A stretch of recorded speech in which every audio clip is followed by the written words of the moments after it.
Bonjour à tous, c'est bon vendredi. Aujourd'hui, je vais vous parler du love.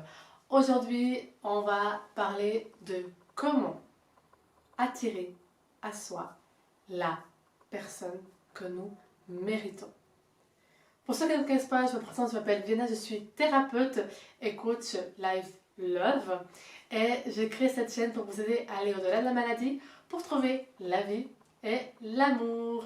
Donc, comment attirer à soi la bonne personne?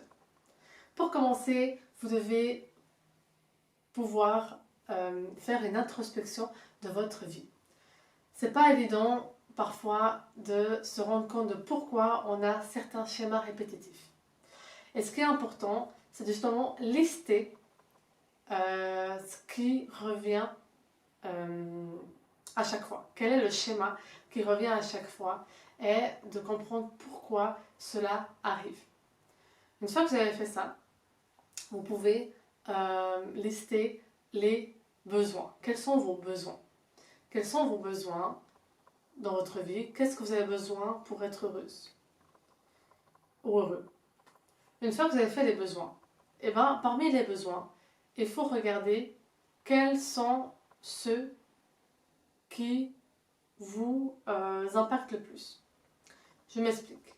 Parfois, et c'est surtout ça, quand nous avons une maladie ou un handicap, on attend de l'autre qu'il nous apporte quelque chose que nous, on n'apporte pas à soi-même. Et en fait, ça revient au pouvoir, donc la vidéo qui est sortie il n'y a pas très longtemps, le pouvoir qu'on a sur notre vie, c'est qu'en fait, l'autre personne doit être la cerise sur le gâteau. C'est pas elle qui va vous compléter. Vous voyez ce que je veux dire? La personne, elle vient juste pour apporter un plus dans votre vie. C'est pas elle qui va en fait faire la moitié ou la totalité de. Enfin, c'est pas elle qui va combler la totalité ou la moitié de vos besoins. Il y a des besoins, certes, c'est l'autre personne qui viendra apporter, mais c'est un plus.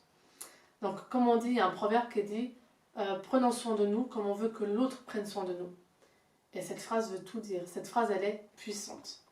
Prenons soin de nous comme on veut que l'autre prenne soin de nous. Donc ça veut dire que si dans vos besoins, vous voyez que vous ne les répondez pas par vous-même, par exemple, je veux quelqu'un qui prenne soin de moi, je veux quelqu'un qui soit toujours là pour moi, je veux quelqu'un qui me dise que je suis belle. Par exemple, ces trois aspects-là. Si vous-même, vous ne prenez pas soin de vous, si vous-même, vous n'êtes pas en gratitude, vous n'êtes pas en mode aujourd'hui je suis belle, aujourd'hui j'ai mis cette combinaison pour faire ma vidéo, pour montrer aux personnes sur du love. Si vous-même, vous n'êtes pas en gratitude et en remerciement et à vous complimenter, c'est pas l'autre personne qui va le faire en fait. Et ça, c'est aussi ça en fait. Quand ces trois aspects que je vous ai donnés comme exemple, c'est ces trois besoins, si vous-même vous ne les complétez pas, vous serez à tendance d'attirer à vous des personnes narcissiques, des personnes manipulatrices. Parce que du coup, c'est des failles que vous avez. Et je m'excuse d'être franche et sans filtre, mais c'est la vérité. C'est des failles que vous avez. Et l'autre personne, elle va en fait voir la faille. Et puis elle va commencer à tenter de voir si c'est une faille réellement, ou si c'est réellement qui vous êtes, ou si c'est vrai ou pas. Voilà, vous voyez ce que je veux dire? C'est une petite porte qui s'ouvre à potentiellement, j'ai bien le mot potentiellement, parce que des fois il y a des phases dans la vie où on est moins bien et c'est normal que ces trois aspects, ben voilà, ça c'est un peu chamboulé, mais qu'après on remonte vite la pente et puis c'est ok. Mais si ces phases sont constantes, et ben, le papa narcissique il va remarquer ça et il va en fait tenter de vous amadouer pour faire genre qu'il apporte tout ça quoi. Donc la base des besoins, c'est que ces besoins même que vous avez fait dans votre liste soient complétés par vous-même. Et bien sûr, si l'autre personne vous apporte, c'est un plus. Et c'est en répondant à vos besoins que vous voyez si l'autre personne, elle est bien pour vous ou pas. Par exemple, si vous vous complimentez, vous vous habillez bien, vous prenez soin de vous, vous allez vous faire masser une fois par semaine, pour être bien avec vous, à augmenter votre confiance en vous, augmenter l'estime pour vous, accepter votre corps comme il est. Enfin, si vous faites tout ça pour aller mieux dans la maladie ou même sans être malade, hein, avec les cicatrices ou non, et bien l'autre personne, une bonne personne saine va vous dire ah chouette, t'as été te faire masser, c'est génial, écoute, franchement, continue comme ça. En fait, il va vraiment vous appuyer, vraiment vous soutenir et vraiment vous aider. Et qui sait, il pourrait même vous dire, bah, si tu sais, si tu aimes vraiment te faire masser, bah, je peux te masser si tu veux. Et ça, c'est un plus. Ouais, d'accord. Donc voilà un peu, vous faire un peu une image de tout ça. Donc d'abord, il faut lister vos schémas répétitifs.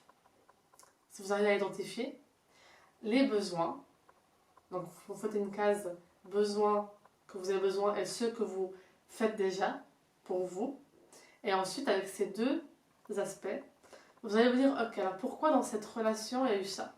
Ah, mais en fait, c'est que j'étais pas très bien et j'avais un manque de confiance en moi parce que dans une autre relation, j'ai pas compris pourquoi il m'a laissé par exemple, ou pourquoi j'ai mis fin à la relation.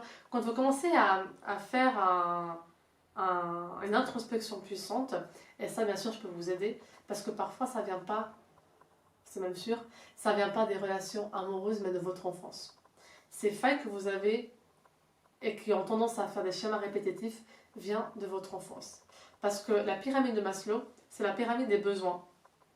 Et si la base n'est pas à 100% atteinte, c'est des failles qu'à l'âge adulte, et ben inconsciemment, vous allez attirer à vous des personnes pour vous faire comprendre qu'il faut aller travailler dans le passé, qu'il faut aller travailler dans votre enfant intérieur pour être apte à être aimé pour ce que vous êtes. Parce que les personnes qui ont une faille dans les besoins des pyramides de Maslow ont des peurs, ont des doutes, ont une certaine dépendance affective aussi, parce que bah, c'est des choses qu'ils n'ont pas eues par les parents, ou par le fait qu'ils aient eu une maladie dans l'enfance et qu'ils n'ont pas été accompagnés à 100% sainement par les parents, ou qui ont été retirés des parents assez tôt pour être à l'hôpital, pour avoir un parcours de vie hospitalière, et ben c'est des notions, des besoins qui malheureusement n'ont pas été atteints.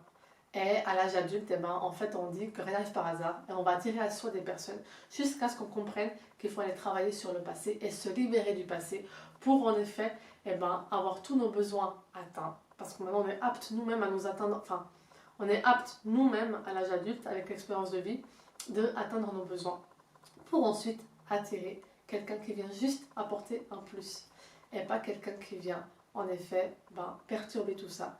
Et c'est pas le but du tout. Donc on est apte. Oui, on a une maladie. Oui, on a des cicatrices. Oui, on a des pacemakers.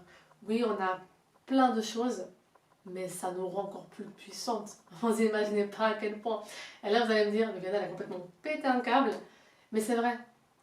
Quand vous avez un pouvoir de revenir avec un parcours de vie énorme, difficile, où vous êtes 100% résiliente, mais en amour, alors, vous avez une puissance inimaginable. Imaginez l'amour que vous avez pour vous, malgré tout le parcours que vous avez. Mais vous allez devenir puissante, irrésistible. Et le désavantage de tout ça, il y a quand même un petit désavantage. On peut voir un désavantage et un inconvénient, enfin, un désavantage et un avantage. C'est que du coup, on peut faire peur aux hommes. Une femme trop sûre d'elle, enfin trop c'est entre parenthèses, une femme sûre d'elle, qui sait ce qu'elle veut, qui sait où elle va, ça peut en effet avoir réveillé en fait une peur chez l'homme de se dire mais en fait elle n'a pas besoin de moi, elle n'a pas besoin d'un homme pour vivre. Vous voyez, ça peut réveiller chez l'homme ce côté-là, mais au fond c'est un avantage parce que comme ça vous allez attirer à vous un vrai homme avec un H, un homme, un vrai, et pas un enfant. Les enfants ils partiront tôt ou tard, et parfois il y a des hommes qui partent et qui se rendent compte en fait des vrais sentiments et qui reviennent. Mais voilà, en tout cas, pour attirer à soi la personne idéale, c'est vraiment, on va commencer par la base, c'est vos schémas, vos besoins. Et c'est un travail d'introspection pour ensuite attirer à vous la bonne personne. Et si vous souhaitez, je peux vous coacher Donc il y a juste à cliquer sur le lien ici en bas. Et je me ferai un plaisir de vous accompagner dans votre parcours pour aller au-delà de la maladie, pour trouver la vie et l'amour. Ciao, ciao!